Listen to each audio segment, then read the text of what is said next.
I mean, wow. The eyes of Texas were upon them, and they choked it away with a chance. This is an emergency live reaction to the college football playoff on Locked On Big 12. You are Locked On Big 12, your daily podcast on the Big 12 Conference, part of the Locked On Podcast Network, your team every day. Happy Monday and Happy New Year, everybody. I'm Drake Toll from ESPN Central Texas. Thank you for making Locked On Big 12 your first listen every single day. Washington controls Texas and advances to the national championship. Now, the first thing you're going to hear, I know it's a wild finish.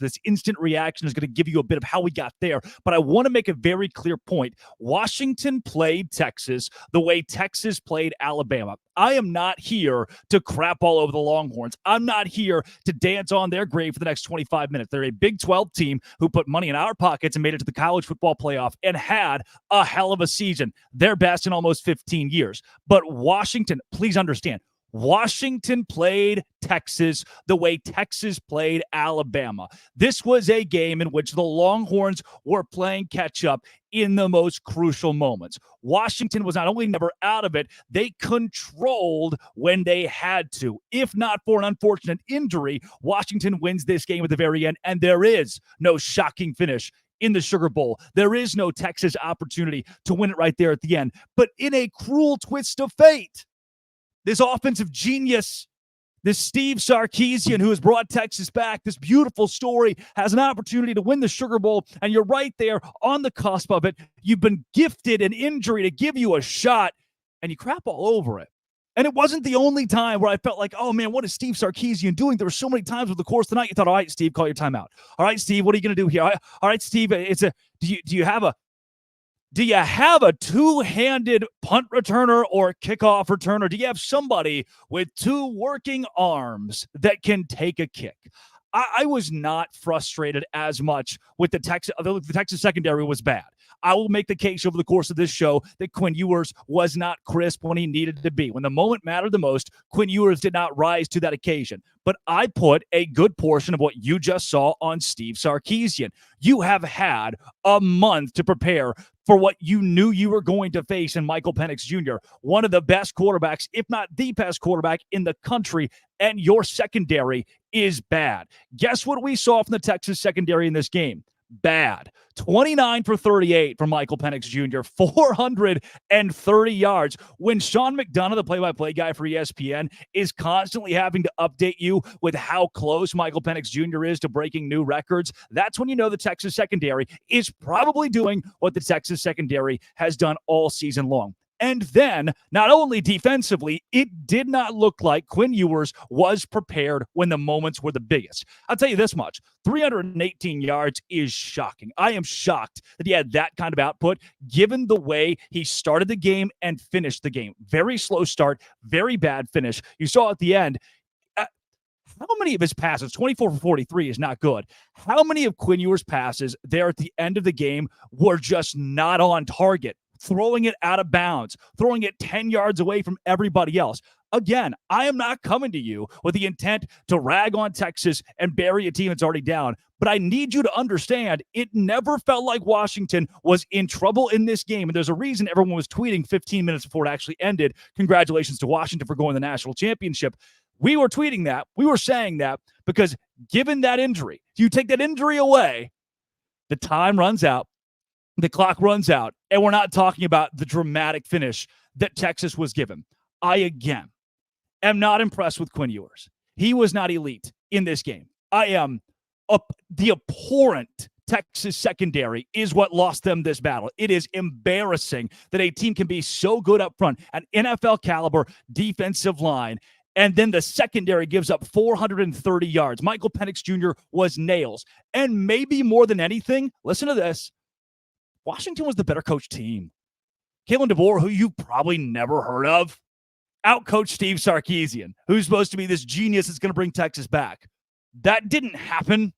And when the moment was the biggest, when the lights were the brightest, Steve Sarkisian just wasn't there. From clock management to having a guy with a cast on his arm catching kicks.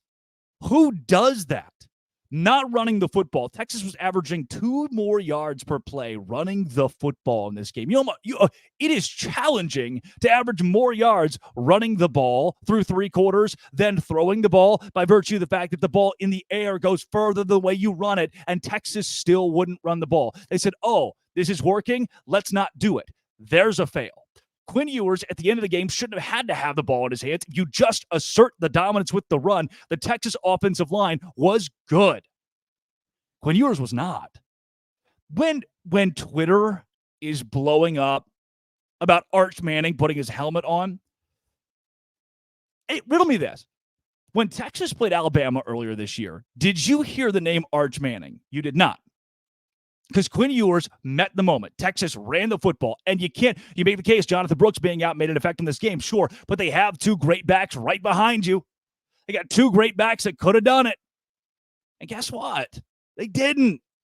Sarkisian didn't give him the chance to. Instead, he put the game in Quinn Ewers' hands, and a guy who has been inconsistent this season. He is not elite. He was not in the conversation for the Heisman this year, and that was purposeful. Wasn't very good. This is the same guy that had 196 yards in that game against Texas Tech with a 57-7 score, was more a virtue of the way the defense played and situational football, in which Texas had great field position. The same guy that had 281 yards against Iowa State and struggled to put a throw on target against TCU. They had so many games where you just walked away and thought, I don't know if Quinn Ewers won that game as much as the Texas defensive line, the run game, and the ability to control late. Kansas State, TCU, Iowa State, games that felt a little hairy there at the very end, and it wasn't always Quinn Ewers that sealed it. It was just that Texas was the better football team. Tonight, Texas wasn't the better football team, the same way they weren't last year in the Alamo Bowl, and Quinn Ewers going 24 for 43 didn't help that. Sark had something that was working, that was running the football. He decided to stop running the football. His clock management was piss poor. Why is Matthew McConaughey not just on the sideline, but over by the benches for every time that I want to believe? As somebody who went to Baylor, right? I know it's so easy to pick on Baylor. For somebody who went to Baylor, I try to understand Texas. I try to give you the benefit of the doubt in some way, and then this happens. And Washington was the much better team tonight. Washington was the much better team. And I am shocked by that. The way that Texas went on the road and beat Alabama, the way that Texas walked through Big 12 play. This was the same Texas that played against Oklahoma, that didn't show up, that didn't finish. And I really do believe that Steve Sarkisian is at the very forefront of that. At some point, somebody has to get fired to the secondary. So one of the worst secondaries in college football. And who was the more fundamental team? It was Washington. You've had a month to prepare, and Quinn Ewers is throwing the ball to me. I caught 3 passes tonight because he missed receivers on slant routes so badly. Washington, on the other hand, did everything perfect. Any ball put within range of a receiver, they were going to catch it.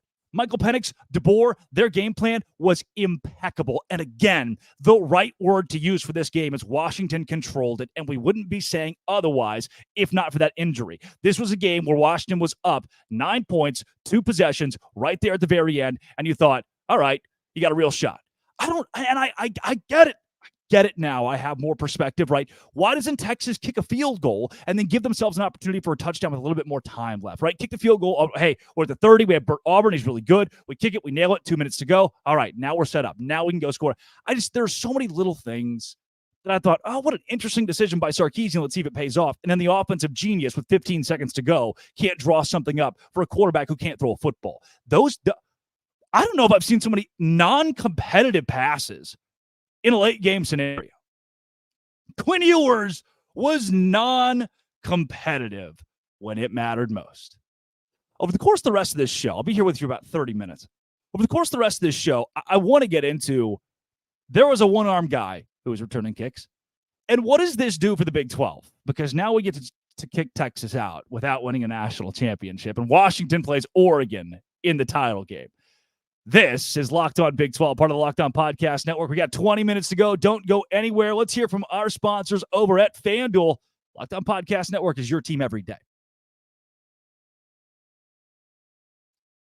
Today's show is brought to you by FanDuel. FanDuel is where I win, and I bet on the Washington Huskies. Middle of the game, I said, you know what? I think Washington's going to find a way to win this. They have been controlling things. They had it tied up at halftime, and it just felt right. Michael Penix could not be stopped because the Texas secondary was so bad. So I said, FanDuel, can you do me a live bet? And FanDuel said yes, and I made money thanks to the incompetent Texas secondary. FanDuel.com/locked-on. Put $5 on any money line of any game, and if your team hits, you win $150 in free play at FanDuel. It's that easy. Live same game parlays. Find bets in the new Explore tab. Max a parlay in the Parlay Hub, and the best way to find popular parlays and more. Visit FanDuel.com/locked-on. Make your bet a layup. FanDuel, official sports partner of the NFL.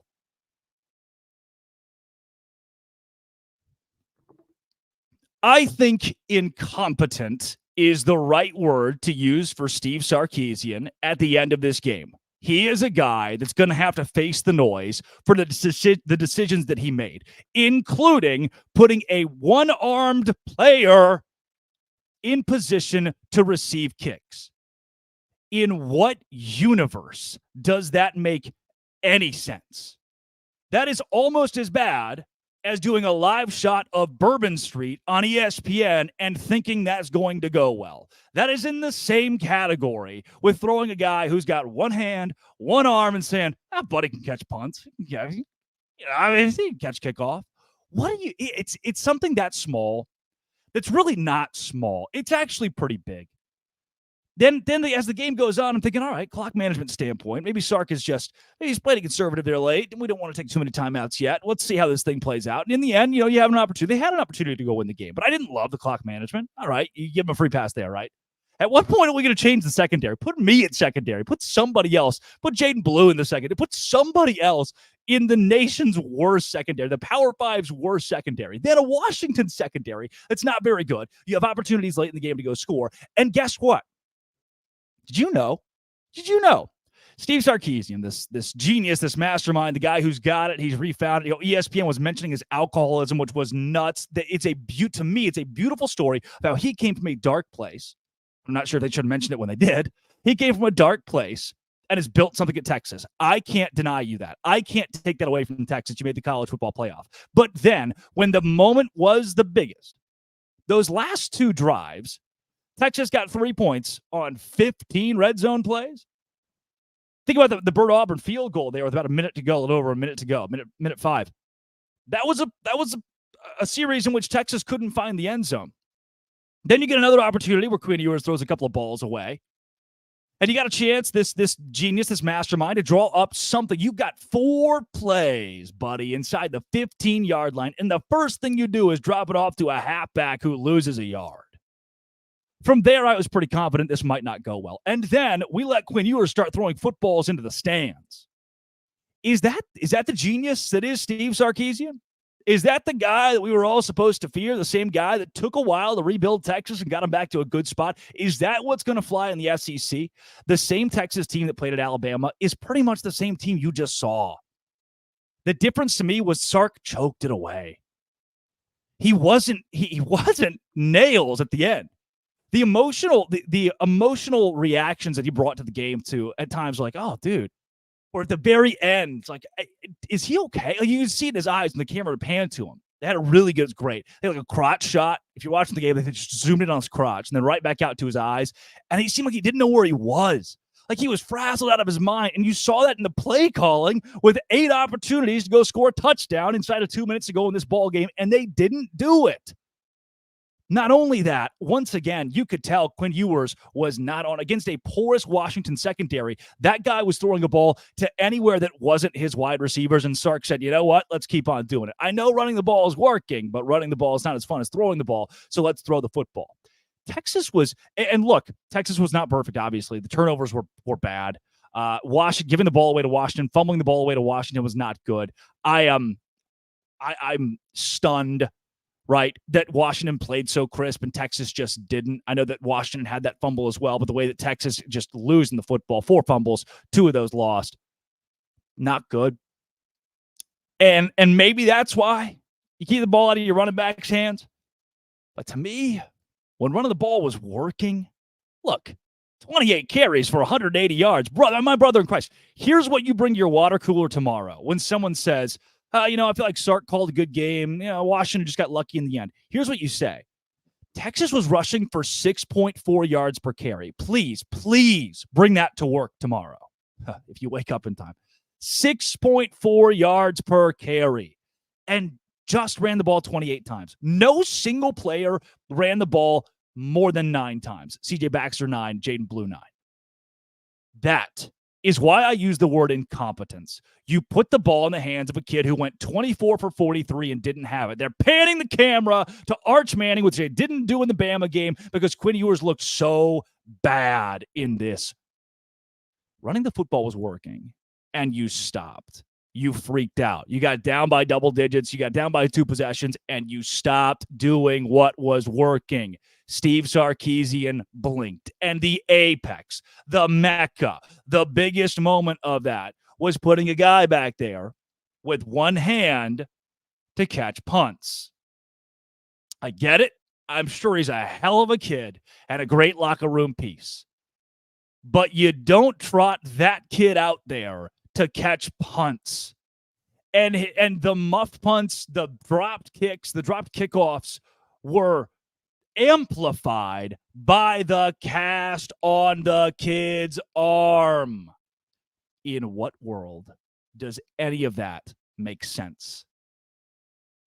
To me, Steve Sarkisian lost this game when he needed to make the right call. To make the nails hard-hitting, here's what we're going to do. I'm calm, I'm confident. He didn't. And then his players are on the sideline with Matthew McConaughey. And look, I know I'm being nitpicky with that, but why is this actor just on the bench, just hanging out on the bench, talking to 3 players in the middle of a game with a 2-minute drill, 2 minutes to go? Jaden Blue just scored or just had a big catch. And that's the guy who's firing your team up. There was a lack of control of this game in general from Sark at the very end, and that is what gifted Washington a win that they controlled. Because once again, Washington played Texas the way that Texas played Alabama. Before we get into the next message from our sponsor, let's get into some of these comments. We got a lot of live feedback here on the live show. Reaction of Texas falling to Washington. So before we hear from LinkedIn, Greg Hawkins says, LMAO. I can't agree more, Greg. There is something about this, the way that it ended, right? It wasn't just sad. It was double sad, the way that Texas fell apart at the very end. Here's this one. You have the ball 4 times inside the 13-yard line, and you come away with 3 points. That's embarrassing as a Texas team, although I'm more than good with it. Horns down from Trey Sargent. Trey, you landed the plane right here. Texas had so many opportunities for this deadly offense, this great passing attack. Quinn Ewers, he's old, he's experienced. Can he do it? That's not right. Here's this one. Why are you completely trolling with this caption? I think it's a title is the word you're looking for there from Diam Blue. I'm not. Washington controlled the game. They were never playing catch-up. Texas was. Washington played Texas the way that Texas played Alabama.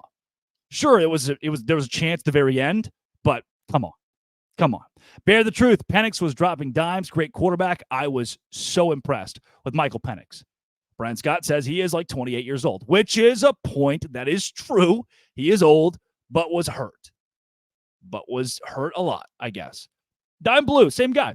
If Quinn Ewers throws the ball low, that's a touchdown. I think that applies to like 15 different passes that he just aired out into the stands. Probably not good.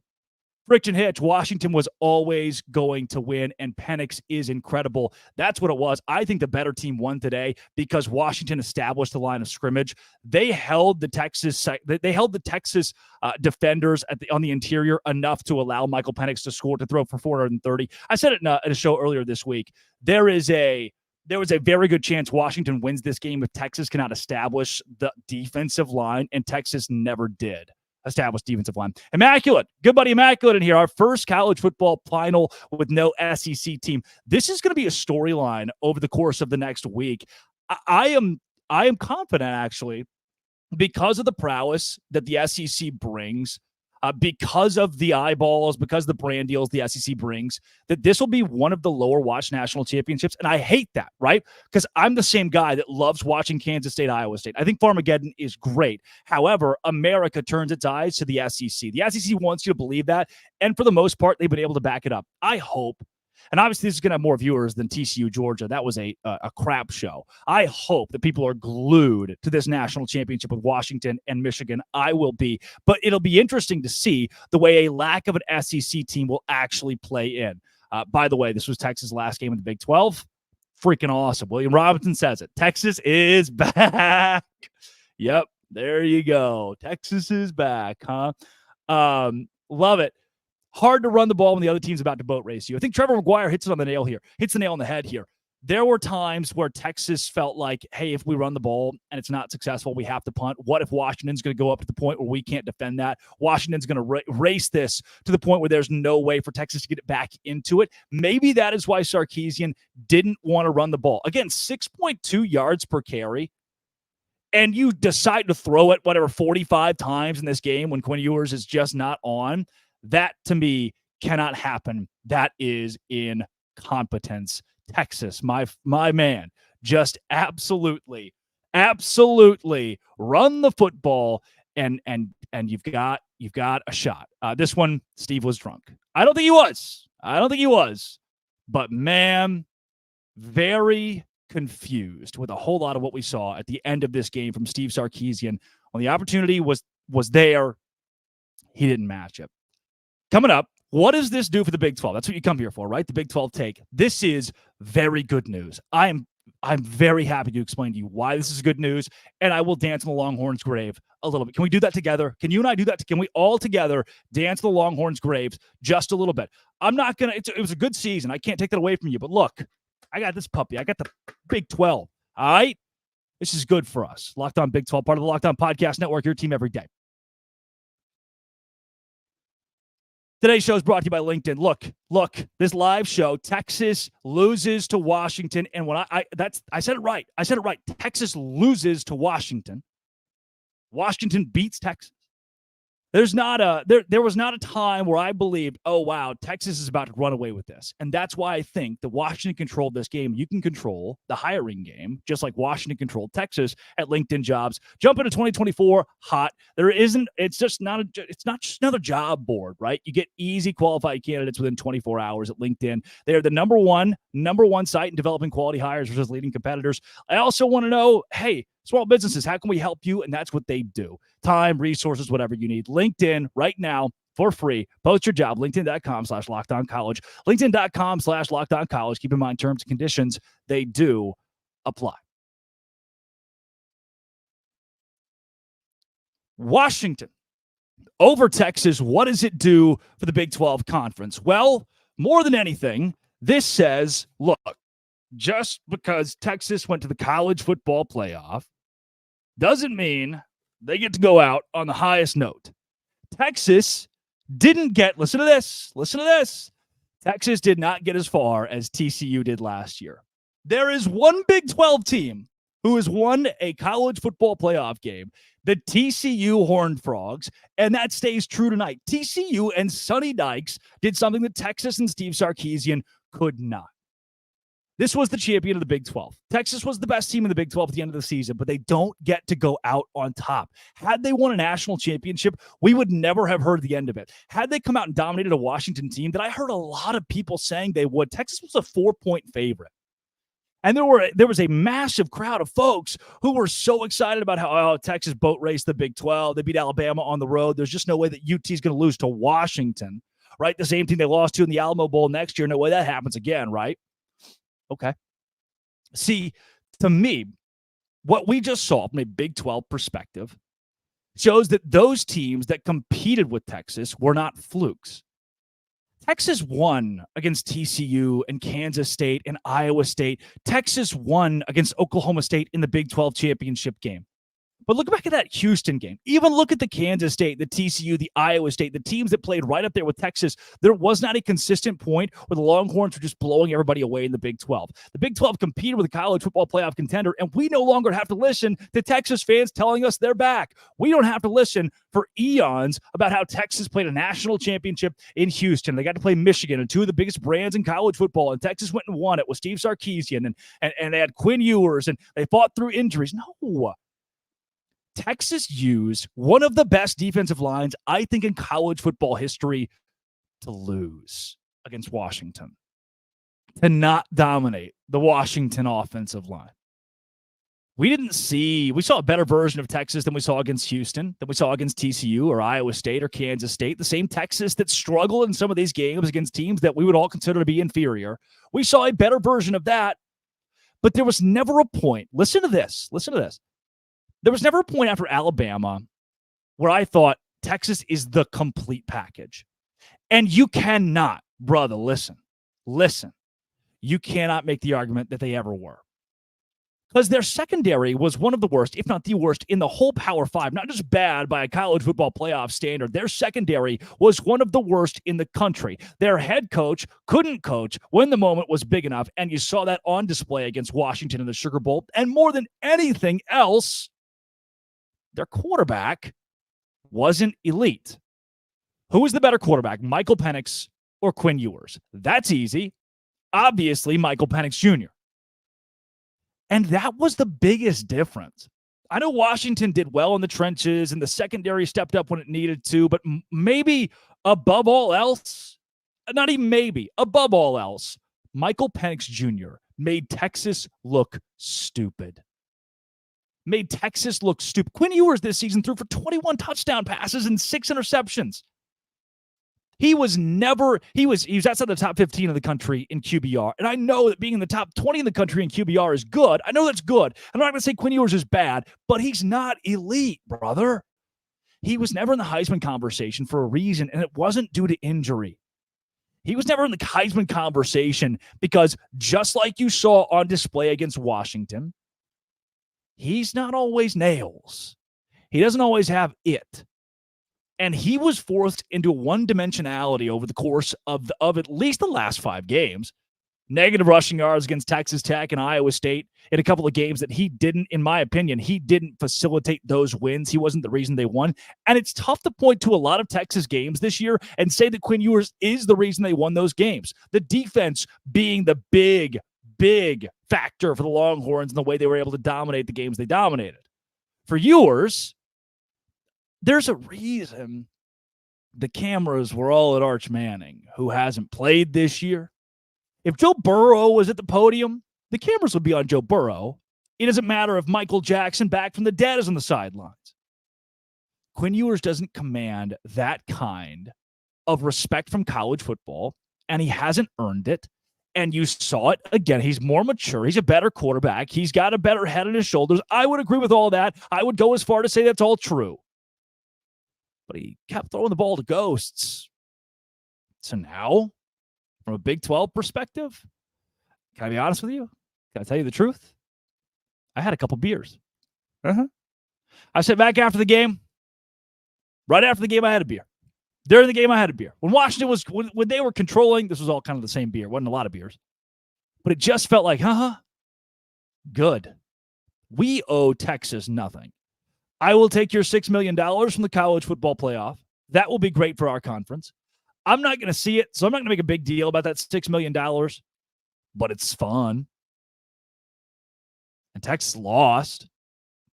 I can kind of get behind that. I hope you can too. I hope your takeaway from this is that Texas fans cannot be insufferable, because guess what? TCU fans will always have, what happened against Michigan? Well, they won. They went to the national championship. Full stop. For Texas, it'll be, what happened when you went to the college football playoff? And you know what you're going to say? Oh, buddy, get ready for this. You know what they're going to say? Come on. Every time you're going to say, the Texas fans are like, we went to the college football playoff. You're going to say, what happened when you were there? Well, at least we made it. That's going to be the rhetoric from Texas fans for the rest of the time. At least we made it. At least we made it.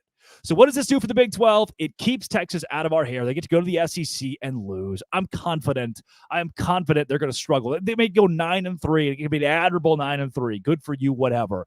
We don't have to deal with the complete with, and it's gotten better with Sark. It has. This is the most respect that I can give a Texas team in a while. We don't have to deal with the debauchery, with the yelling, with the annoying, just constantly have to tell you about something.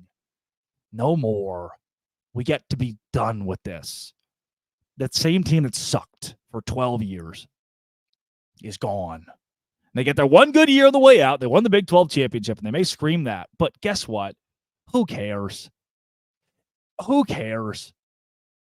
Had they won the national championship, that would have been a tough pill to swallow, but they didn't. And so we can all go to bed happy. Let's do that, dude. Why are you still up with me right now? What are you doing?